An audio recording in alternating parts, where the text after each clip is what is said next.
მე ვარ მორის როსტიაშვილი, პროზაიკოსი, 4 წიგნის ავტორი, 3 რომანია აქედან, 1 მოთხრობების კრებული. ჩემი პირველი ნაწარმოები არის ისტორიული რომანი, რომელიც შეეხება გასული საუკუნის 30-იანი წლების რეპრესიებს.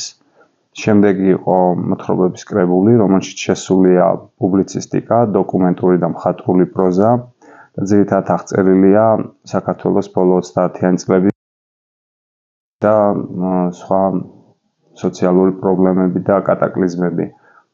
შემდეგი რომანი არის მესამე წიგნი ცოდვის საზღაური, რომელიც გამოიცა 2021 წელს და მასში საკმაოდ ტრაგიკული და წინააღმდეგობრივი ურთიერთობებია აღწერილი. ძირითადად უფრო მეც ვისაუბრებ ლავანდის სურნელზე, ჩემს მეოთხე რომანზე, რომელიც გამოიცა 2024 წელს და სხვათა შორის მინდა აღვნიშნო, რომ გადაწყვეტილია მისი თარგმნა რამდენიმე ენაზე და საკმაოდ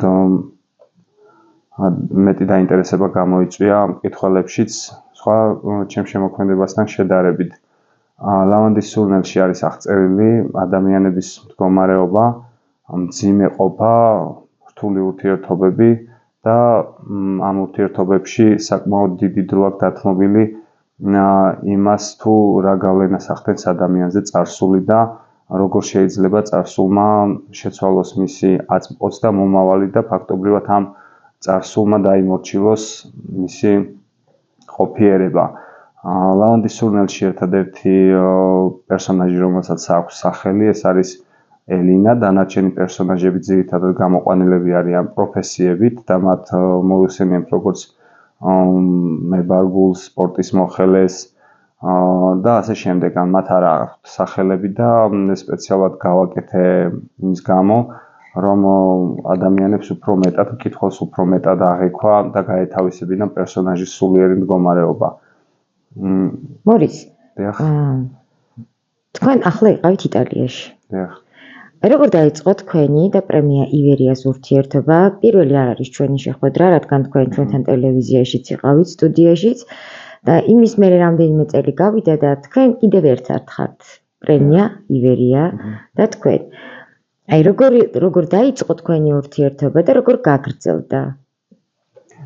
პრემია ივერიაში მონაწილეობა მივიღე პირველად 2019 წელს.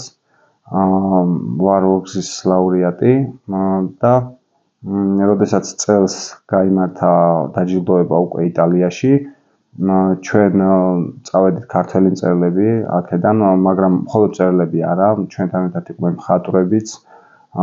იქ დაგვხვდნენ იტალიელი ავტორები, რომელთანაც საკმაოდ კულტურული დიალოგი შედგა და გავაცანით ჩვენი შემოქმედება, მათ თავიანთი შემოქმედება გაგვაცნეს. იყო დაუვიწყარი დღეები და პირველი რითიც დაიწყო ჩვენი მოგზაურობა იყო ის, რომ რეჯო კალაბრიაში გაიხსნა ილია ჭავჭავაძის სახელობის ბიბლიოთეკა.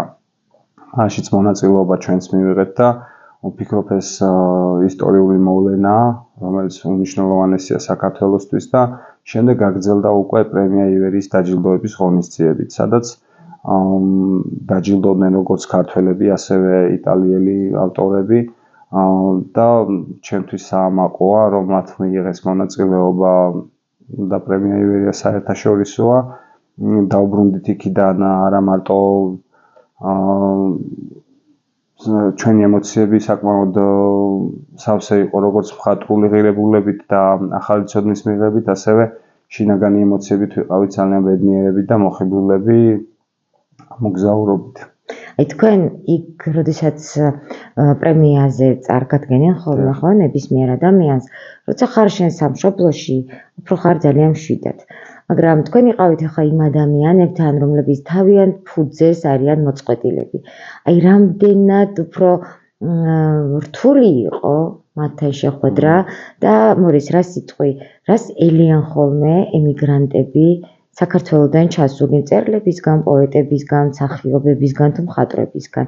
აი რა აკლიათ მათ ყველაზე მეტად? ვფიქრობ პირველ რიგში აკლიათ ის სითბო, რასაც სამშობლოში იღებს ყველა ადამიანი. რა თქმა უნდა, თქვენ სწორად აღნიშნეთ, როდესაც მოწყვეტილი ხარ შენ ფესვებს, იმ გარემოს, სადაც დაიბადე და სადაც გაიზარდე, დანაკლისი ყველა ვარიანტში გექნება შინაგანი და ჩვენგან უფრო ალბათ იმას ელოდნენ, შეგვევსო ის ნოსტალგია, რაც მათ აქვთ და რა თქმა უნდა, პრემია ივერიამ ხელი შეუწყო იმასაც, რომ აღმოეჩინა ახალი ავტორები და ხელოვნები, რომლებთაც იქ საშუალება არ აქვთ ფართო მასას გააცნონ თავიანთი შემოქმედება და ამაშიც ხელი შეეწყოთ მათ და რა თქმა უნდა, ეს უმნიშვნელოვანესი იყო.